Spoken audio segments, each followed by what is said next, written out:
got so much free time, I cannot believe it. Therefore, I profit to get on with my reading. Hugo, Ron, the house, and my job take so much of my time, I scarcely get a chance. It's such a lovely sensation to immerse oneself in a book. I can almost forget the reason I'm here for. All the bad feelings are in hold while my brain is occupied in filling itself with new notions. I brought a few with me, but there are many interesting ones in here anyway. Harry is not such a voracious reader, but he owns many about Jinx's defense and dark magic because of his job. I picked one about the fancy spell, and it's quite entertaining. I'm learning a few things I didn't know. Tomorrow, I'll try to practice some. It's already been a couple of hours I haven't heard any sounds, though. Better to go and check again. When I get to the living room, I gape in horror beholding the scene in front of me. Harry is actually slashing his skin with a knife. He's so absorbed by it that doesn't even notice me on the threshold. He has already 4 little deep gashes on his thigh and 3 on his forearm. Blood is trickling on the floor. "Harry, what you're doing?" I finally blurt out with a shrill voice. At that noise, he jerks in surprise, letting the knife drop on the rug, and when he sees me there, horrified, gaping at his wounds, his reaction is so quick I have no way to escape. He jumps up and is on me in half a second. With force, he slams me against the wall and grasps my throat with an iron grip. I found myself immobilized, terrified. I gasp for air that doesn't get to my lungs, my throat constricted by his hand. He looks at me with eyes that seem red, so much rage is in them. "I told you to leave me alone," he barks. I try to unravel his hand from my throat wildly, but he's too strong. So then I try to kick him, but I can't as he's keeping me up and my feet barely touch the floor. "Harry, I cannot breathe," I try to say, but only a suffocate rattle comes out. I gasp, feeling my lumps collapsing in my chest, burning with the lack of air. Only a few seconds are enough to understand that I'm about to die. There is not the clarity of thoughts everybody says you get when about to die. My will to live, my endeavor to free myself, this overturning fear, doesn't allow me to have it. There are only wild, confused thoughts swirling madly in my head. The only thing I can see are his green eyes piercing me with malevolence. Is this how I'm going to die? Is this the last thing I'm going to see? And while I struggle to get free and I panic in understanding he won't let go, he suddenly releases me. I drop on the floor, coughing convulsively, forcing myself to take big breaths in between the coughing. The forced intake burns my lungs, making me cough even more, but then they fill wildly but with increasing regularity. I fight the sickness that had built and I blink away tears brought up by the coughing. Fright has been great, and I start to sob nervously, crouch on the floor in front of Harry's legs, who hasn't moved. When I'm finally able to, I look up, afraid I'm going to see the malignant stare again, scared of what he might try to do. But that is not what I thought I would find. His eyes are wide open, mirroring my shock and as scared as mine. He looks at me, incapable to move, and then he backs away slowly until he gets to the opposite wall, as far away from me as he possibly can, and sags on the floor, covering his head with his arms, rocking back and forth. He doesn't make any sound, but I can sense the turmoil, the panic. He almost killed me, and he's terrified of it. My head is just a knot of frantic thoughts. I seldom have been so close to death, and I'm still filled with dread.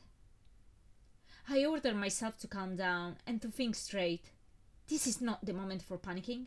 This is the moment to use my brain.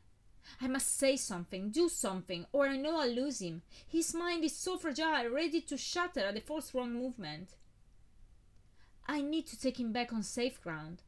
I cannot allow myself any mistake. What can I do? I've no idea. I need to heal his auto-inflicted cuts. But what then? That is only what is visible. I need to try to do something for what is not visible also. I'm still trembling, but I steady myself and I crawl towards him slowly. I don't think he will get violent again, but I still need to be careful. Harry, don't come close to me. Stay away, I don't want to hurt you. His voice broken and full of anxiety as he retracts even more against the wall. You are not going to hurt me. I know you won't. By my part, I try to keep my voice gentle and free from the shaking I feel inside. No, Hermione, stay away. There is something inside me I cannot control. He's really panicking now, shaking violently, and there is the risk of him darting away if I go any closer. Therefore, I halt where I am, a few feet from him, on the floor, and I wait there patiently. No, you are not going to hurt me. It's everything fine. Relax and take some big breath. It's all right, I say soothingly. I don't know how, but I get a sudden brilliant brainwave. I stand up gingerly, as not to alarm him, and I go back quickly to the kitchen. That is, as quickly as I can, considering my knees are giving a bit away. I open the drawer with their correspondence, grasping the fan mail, and I get back to the living room with it. Harry, I found this letter in the kitchen. I would like to read it to you. Can I? He doesn't answer. He doesn't look at me. I'm not sure if he even heard me. The shaking isn't abating. I start to read anyway, in the hope he will listen to me. All what happened reminds me so much of what I read only such a short time ago. The boy's words are, despite simple, so touching and so relatable, they seem to have been written on purpose to help him now. I go through the letter slowly, peering at him time to time. The meaning is sinking in. I can perceive it. The violent shake is slowly ceasing. The last sentence, that shows a remarkable insight and a deep intelligence, draw Harry's eyes wide open to me, probably struck by how those words seem to speak about the present moment. I fold the letter carefully, and I leave it on the coffee table, knowing it's now safe to go to him. I take this scarred man in my arms. I lull him gently, caressing his head. And while he abandons himself in a palpable neediness, as if starving for affection, it's suddenly clear why George and Ted called for me.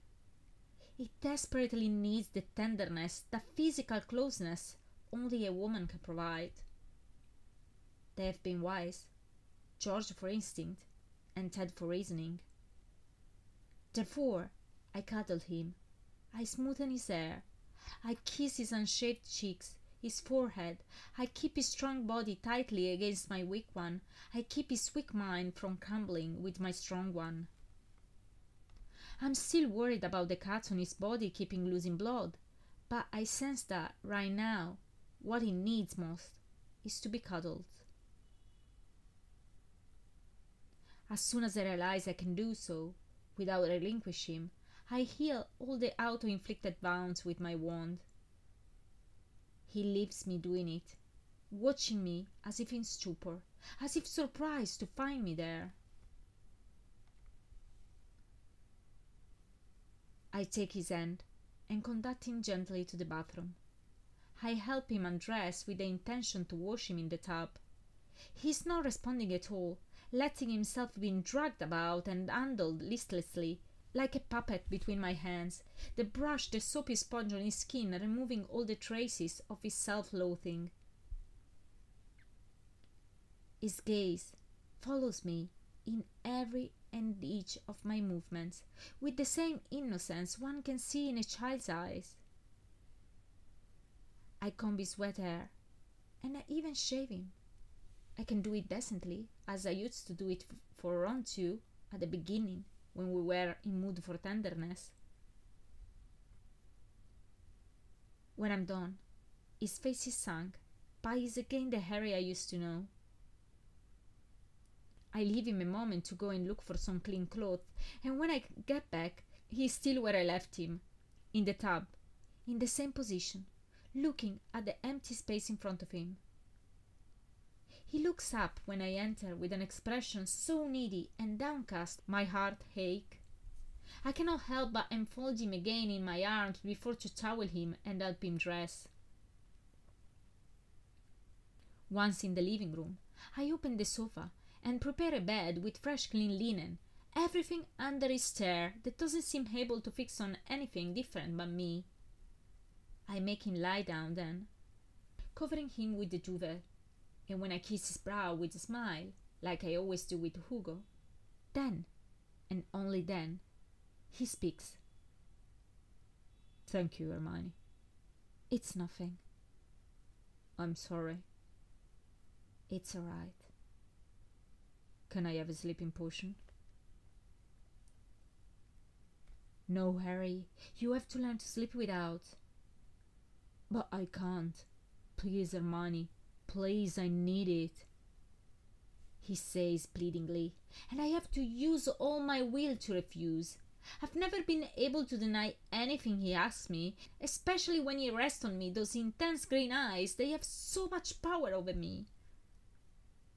I know I won't be able to. When I lie down, I start to think and... Please, Hermione, you said you loved me once. If it's true, you must give it to me. Oh my goodness, this guy knows where to hit. I have to remind myself that I can really hurt him, that exactly because I love him I must not surrender. But how difficult it gets when he attacks me with such sentences. I just want to give up and make him happy, do whatever he asks me to. He was so much easier when he was angry. It was easier to fight against him rather than against myself. "No, Harry, but I'll stay here. I will read you a book, so you don't have to think. I won't leave you alone." I take the first book I find, which is the one about the fancy spell. It doesn't matter what is written in it. He just needs to hear my voice, and hopefully he will nod off. I sat on a chair, and I start reading. I feel his gaze on me, and I wonder what is passing in his head. He seems quite sedate. After a few pages, he interrupts me, calling my name. "Yes, Harry?" "Would you come to read here, close to me?" My heart skips a beat, but I comply. I sit on the edge of the bed, keeping on reading. He sits up, and then he throws me, pinning me in his arms, resting his chin on my shoulder. I feel a hot flush going through my body, but I carry on my reading, in all honesty not understanding a single word of it. First time it ever happens in the whole course of my reading life. He interrupts me again. "Yes, Harry?" "Would you sleep with me?" Despite the situation is pathetic enough, and despite I've seen him naked without any particular feeling just an hour ago, all the rainbow's colors appear on my face in rapid succession. This is very different from when he offered me sex under the effect of drugs. I untangle myself from his embrace gently. "I don't think it's a good idea." He takes such a desolate expression, I have to make myself violence. I remind myself sternly of what this man is going through, that in no way he wishes for me, but he's just forlorn. That I cannot get profit of the situation, and that I just make the situation worse for myself. I only need you to sleep close to me as a friend. Harry. Please, Hermione. I don't want to sleep by myself. I cannot. And I understand better now the sleeping potion and the occasional sex. For almost 20 years, he always shared his bed with Ginny, and he is terrified of having to sleep alone. We are only two friends sleeping in the same bed. What's wrong with that? He continues. I don't know. All my better judgment tells me that I must not surrender, that is not wise. You have always been the best of friends to me. You always used to hug me before. You always used to be there for me. Why can you not do it now? I'm asking you to. Now that I need you more than ever. Why must he have those green eyes so beautiful to look at? So enticing, how why? Couldn't he have them, I don't know, a common brown and boring hazel, a meaningless blue? Why that vivid, expressive green that has the power to bend me to his will, whatever it is? Please, he repeats, brushing my cheek. Okay, he wins, I lose. I'm only human, for heaven's sake. I close the book, and I slip under the duvet close to him. He draws me against him with tenderness, leaning his forehead against mine. Thank you, Hermione. I'm glad you are here. I'm melting like an ice cream under the August sun. This is not a friend embrace, but not even a lover's one. It's something in between, and I try to relax in it. I'm lending the words of my body to tranquilize him. Is it such a wrong thing? In a few minutes, his breathing is deeper. He is asleep. I disentangle myself from his embrace, and I observe him for a few moments. I kiss his brow, very close to his scar. I hope he's going to have a sweet dream, or none at all. I go to the kitchen to eat something, and to reflect on what had just passed. I'd like to think the worst is behind me, but I'm not sure of it. I cannot imagine what the morrow is going to bring. I look outside the window in the empty street. Nobody is around. My thoughts wander, fixing themselves on Ugo. I miss my boy. I hope he's doing well. And then it's only a short step to get to Ron. When is the last time that he sparked in me emotion like the one I felt tonight? I cannot recollect. Am I wrong in expecting from him more than he can give? I would just like him to get hold of me as Harry has done, to look at me with the same longing. Am I to blame because I cannot inspire the passion I would like him to pour on me? I have no wish to return to him. I don't miss him. It's scary to realize, and I feel sorry and slightly in fault.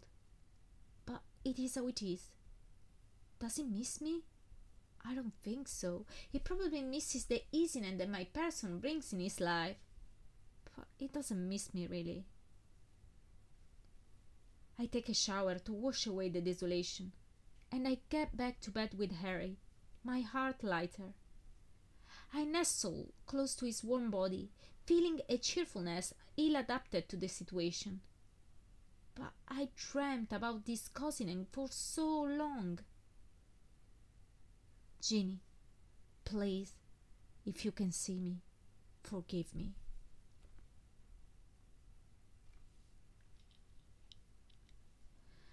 I wake up the next morning with Harry spooning against my back. I flush in half a second. It feels so very different from last night, all his thin body adhering to my own. He moves a little, and I feel his manly morning stiffness pressing against my lower back. This is not good. Or better, it would be even too good in a different circumstance. But considering the situation, it's not good. I slide out of bed softly, and, sensing it, he opens his eyes instantly. Where are you going? To prepare some breakfast, I answer, heading swiftly for the kitchen. I don't want him to see my flash. I don't care about breakfast. Come back here. No, Harry, I'm hungry. My stomach is actually so close, I don't think I'm up to swallow anything, not even a drop of pumpkin juice. But it's of primary importance to keep some distance, and tonight I'll be back sleeping in James' bed no matter how much he'll beg me. I prepare a full breakfast anyway. Yesterday he didn't eat anything.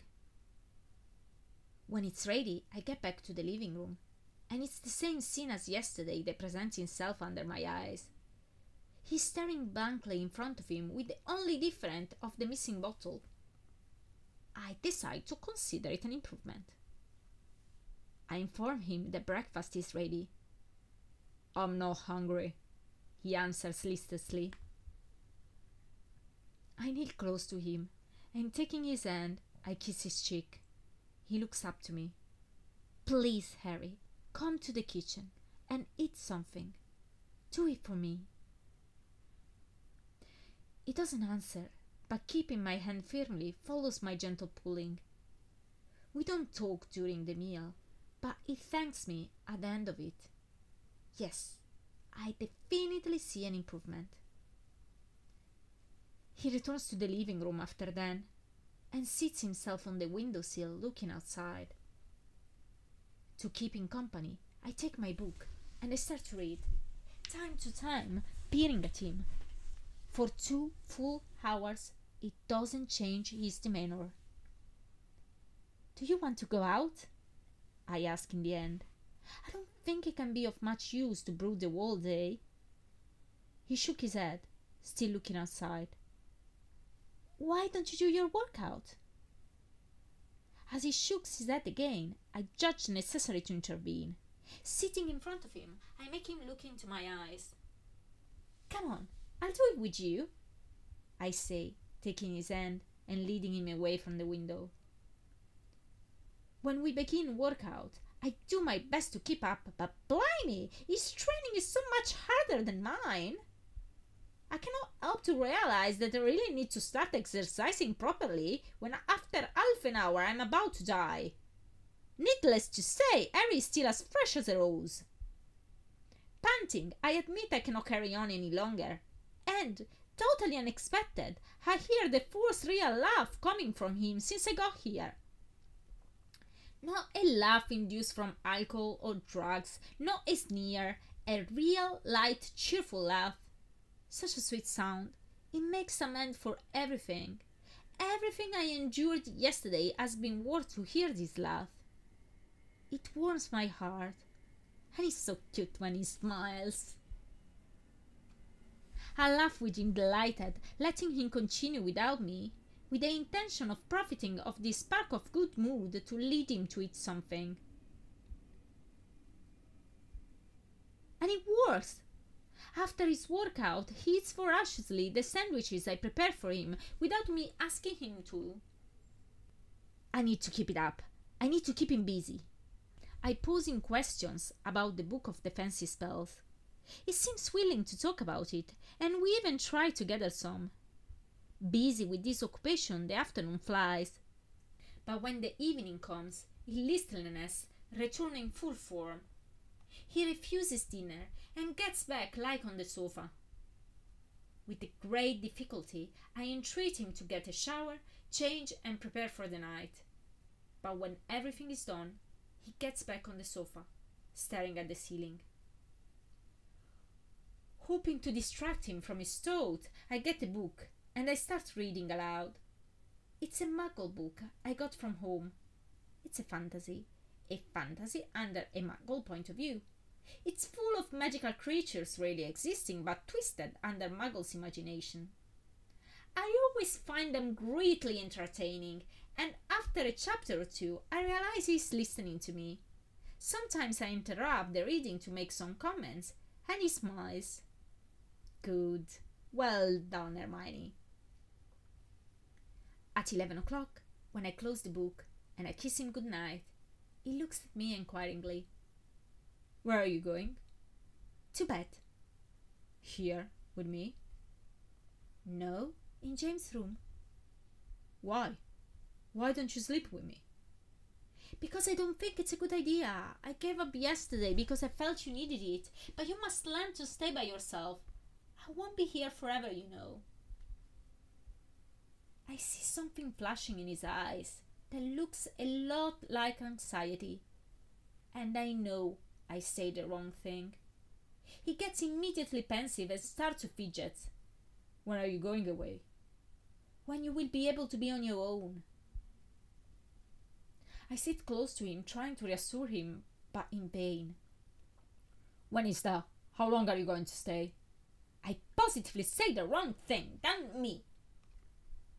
I'll stay as long as you need me to stay. What if I need you to stay forever? My God, Harry, why you have to make this so difficult for me? You won't need me forever. But I will. I cannot bear to be left alone. Again.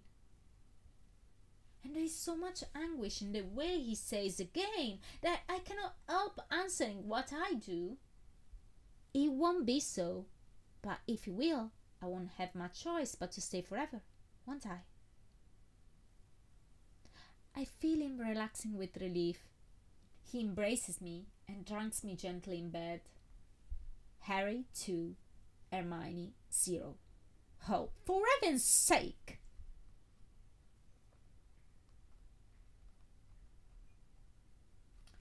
During the night, I woke up thirsty.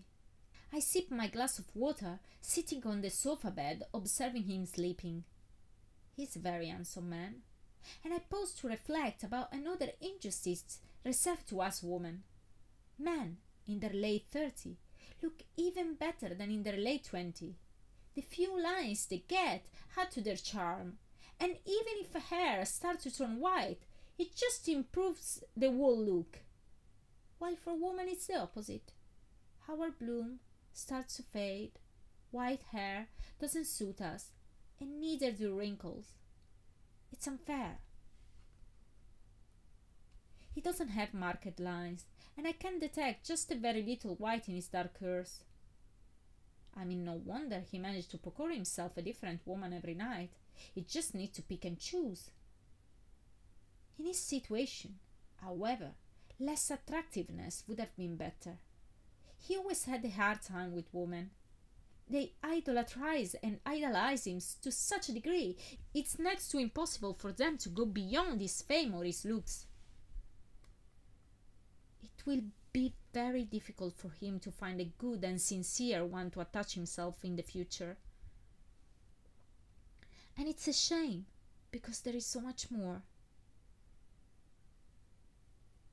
I drift away with this consideration, and I observe his full mouth slightly open, longing to kiss him. I kissed him just that once I revealed my sentiments. A shiver ran through my whole body on that occasion. It was years I wasn't experiencing anything of the kind. And, as there isn't a real motive not to do it, I pressed my lips on his own, savoring the softness, the warmth. The shiver is there again, pleasantly ringing everywhere. And how delightful it's my surprise when he responds to the kiss. I feel all my blood running faster and faster. It's the kiss I always dreamed to receive from him, full of love. He whispers something in his lip, and when I get what he's saying, the warmth transforms itself in chill, the delight in pain. He said, "Ginny, come back to me."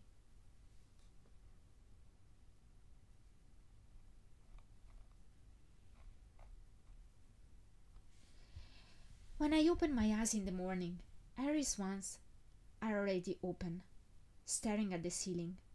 I can actually sense waves of grief emanating from him. I caress him softly. "Harry, are you okay?" "I dreamt about..." "You dreamt about what?" I asked, knowing already what she dreamt about. He is silent for a moment. Nothing, he murmurs in the end. He spends the whole morning in bed, and I just can't prevail on him to get out of it. I'm luckier in the afternoon. He eats the lunch I prepare for him. We practice some spells, and then I succeed in convincing him to get out for a run. It's sunny, and I'm sure it's going to do him some good. It takes me almost 1 hour of very difficult spells to change his look, but I'm proud of the result. He's totally unrecognizable. For the word in general, of course, I could spot him in a crowd. When we get out, my idea, it is slowly unraveling to be a good one. As we run in the park, I see his mood improving. We even manage a light chat. Although, at one point, he slows his jog, observing a group of chattering girls sitting on a bench. Are they not your groupies? I ask playfully. There was always a group in front of the ministry, waiting for him every morning, all even too enthusiastic and undressed, fighting to have the privilege to talk to him, to get an autograph or whatever. Ginny and Harry even took one of them at home. I met her time to time over the summer when paying a visit. Ginny told me her story. Basically, she ran from home when young and lived since then, maintaining herself with odd jobs, but mostly maintained by older men. Her childhood has been sadly similar to Harry's. I think that played a huge role in Ginny taking interest in her.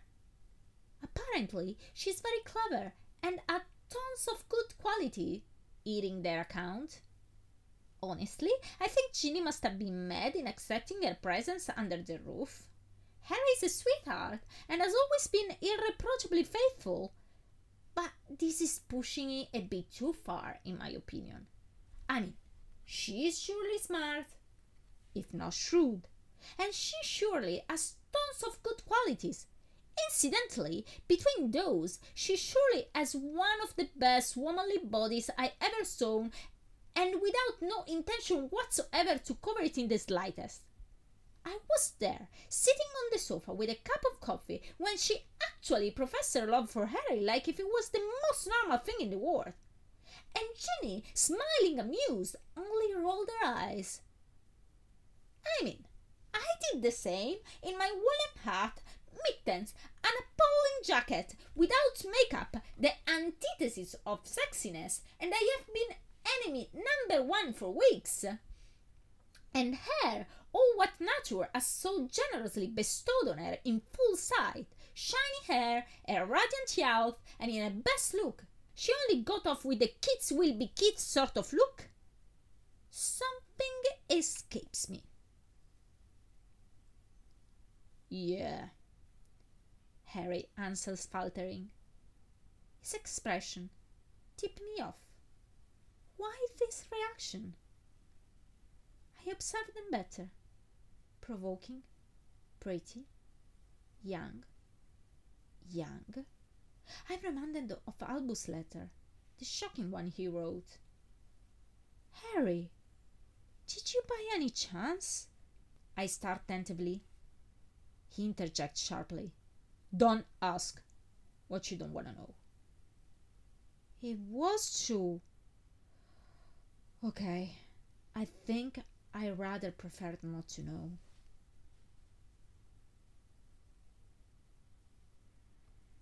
At dinner time, his mood is still low. He hasn't been very talkative. When clearing up, he expresses the wish to wash dishes together. I don't see why to bother, since in 2 seconds can be done by magic. But I give in, witnessing his eagerness. Nice change from the former apathy. I thought about what you told me last night. He addresses me. I know you cannot stay here for long. You have your family. What does Ron think about you being here?